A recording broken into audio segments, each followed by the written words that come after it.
Welcome back.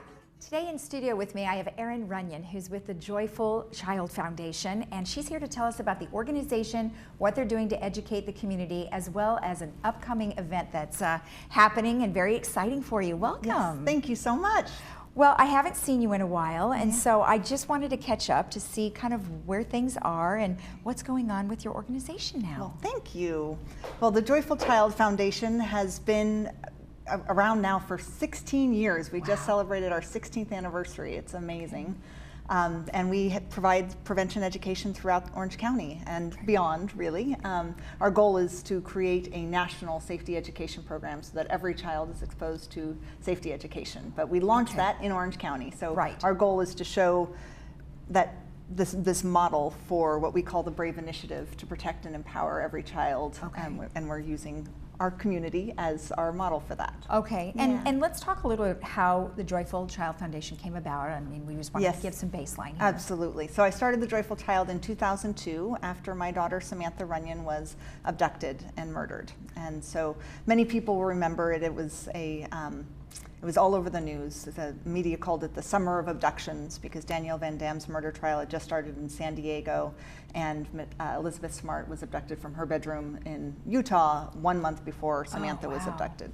I forgot those were all at the same time. All at the same time. So it was just all over the news. And Samantha was taken she was playing outside with her best friend, and it was 30 yards from our front door, and she was taken by a complete stranger. And he thankfully was caught a week later, convicted 3 years later, and got the maximum penalty, so he'll never ever get out, and that's most important. But in the midst of all of that, I thought stranger abductions were so rare, and when Samantha was taken, I started this very intense education on crimes against children, and the more that I learned, the more I realized that I had a responsibility, not just to Samantha, but to all of the child victims that don't get the news media that the more extreme cases do.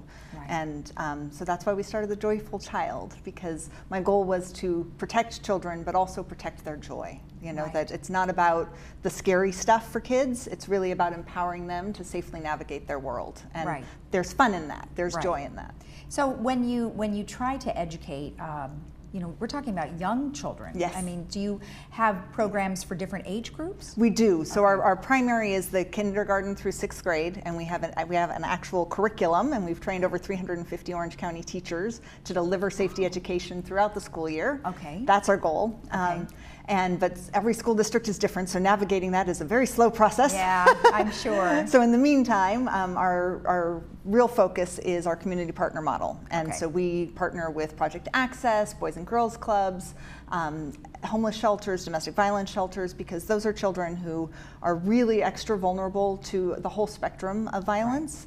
And so we go in and we do 90-minute workshops for kinder all the way through high school. And that's great. We divide them into different age groups. But So give me an example. So if you were to educate a parent for a child Samantha's age at the time that it happened, what are some of the key things that are important for them to know? Well, I think in terms of abduction prevention, kind of the giant red flag is adults don't ask children they don't know for help. And it's it doesn't matter if they're help finding my lost puppy, help passing out these flyers, help bringing my groceries to my car, help mailing this letter, whatever. Adults don't ask children that they don't know for help. Got it. So that's kind of the number one thing for abduction prevention. In general, though, the thread across all of our BRAVE programs is that we have to give children permission to tell somebody if they are uncomfortable. Okay.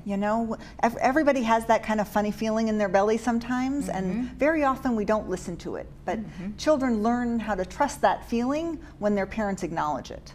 So giving a child permission to say, no matter who it is, if you feel scared or uncomfortable, you get a funny feeling in your belly, you tell me, your mom or dad, grandma, so that I can keep you safe. Okay, because you're not the only person who should know that you feel worried. If you feel worried, tell me, because it's my job to protect you. Right? And sometimes we think just because we're in our community or on our street or on a familiar park that we may not listen to that because we feel safe. Right. Right? Absolutely. And here that's obviously not the case. Unfortunately. Because, I mean, I hate to say that, oh gosh, everywhere we have to worry. Right. But we should be extra aware. We should be extra aware. You know, what happened to my daughter is on the most extreme end of the spectrum of crimes against children. The vast majority, literally over 90% of all crimes against children, whether it's sexual abuse, violence, you know, neglect, all of that, it's perpetrated by people the family knows and trusts. Wow. And so as, you know, our children's gatekeeper, if you will, it's really up to us to be aware of what grooming behavior looks like, to understand that, you know, it's not really normal for somebody to want to spend their extra time all the time with a child or you know, a group of children, and to look for those kind of special relationships. Not that we want them, right? We do want them for our kids, but it's up to us to make sure that they are safe and to make sure that our child knows that even that person or those people who watch out for them, they're not allowed to hurt them.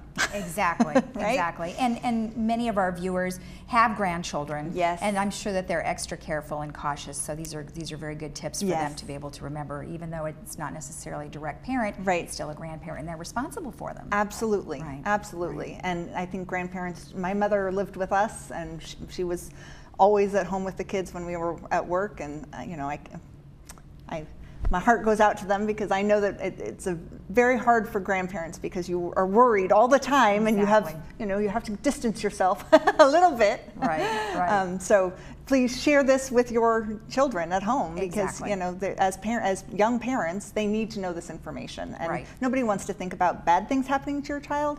And the joyful child, that's why I called it the joyful child, because I Yes. really want us to be focusing on protecting the joy of children. Right.